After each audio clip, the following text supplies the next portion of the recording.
Welcome back to Take 5, your 5-minute inspirational message from Evangelical Alliance Ireland. Yesterday we looked at Jesus' compassion and his completeness. Today I'd like us to look at a man who probably knew this full well about Jesus, but instead went his own way, taking matters into his own hands. It's the story of Zacchaeus, the chief tax collector, found in Luke 19. Zacchaeus is a lapsed Catholic who, like us today, finds a way to compartmentalize his life, especially when it comes to his money and wealth. He's a Jew living under Roman rule, yet sides with the Roman colonizers, extracting their taxes from his fellow Jews. His exploitative and corrupt business practices as tax collector would have been anything but compassionate, as he's instrumental to an unjust system of eliciting money from whomever he can. Yet despite turning away from his Jewish heritage and people, he's definitely curious about this encounter with Jesus. As it says, Zacchaeus ran ahead and climbed up a tree to see him. Jesus sees him and probably knows him, at least by reputation, yet still invites himself over to Zacchaeus' home. While this gets the locals going, as it says, the people were muttering about Jesus being a guest of a sinner. Again, we see Jesus is not deterred, regardless of the awkwardness of the social situation. Jesus chooses this direct life-on-life encounter with Zacchaeus, who has strayed and lost his way.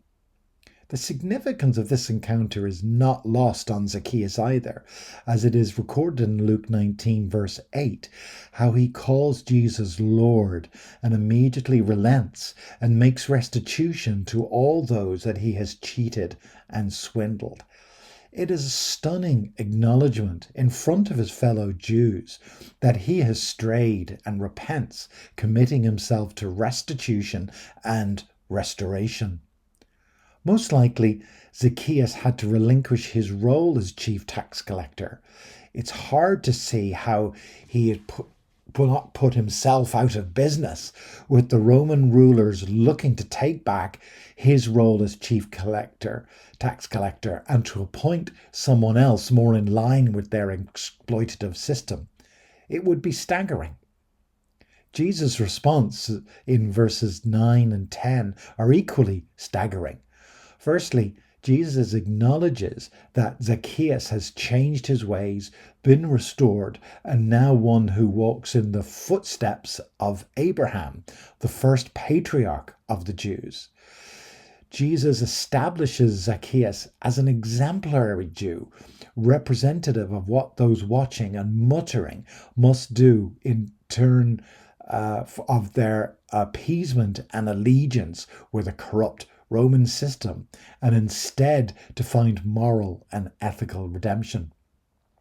Finally, in verse 10, Jesus confirms his mission in this context and the means by which all those who have lost their way may be restored. For the Son of Man came to seek and to save what was lost. Jesus clearly establishes himself as the new way of doing business with God. He is the Messiah, the one they have been looking and waiting for. Yesterday, I left you with 2 C's, Jesus' compassion and completeness. Today, I'd like to leave you with another 2 C's, this time Jesus' courage and clarity. Jesus shows courage by inserting himself into a tricky and awkward social situation, and he is our example. Just as Jesus challenged the unjust taxation of his day, we as church are called to likewise challenge the capitalism and economics of our day, which also seeks to enslave and extract. Jesus shows clarity by calling out the true purpose and mission for which he comes into this world. We too have a great opportunity this Christmas to properly call out his purpose and mission for others this Advent season. Thank you for listening in, and join us tomorrow for another message in which I'll talk more about the enslaving and extracting nature of the capitalist world in which we live. Thank you.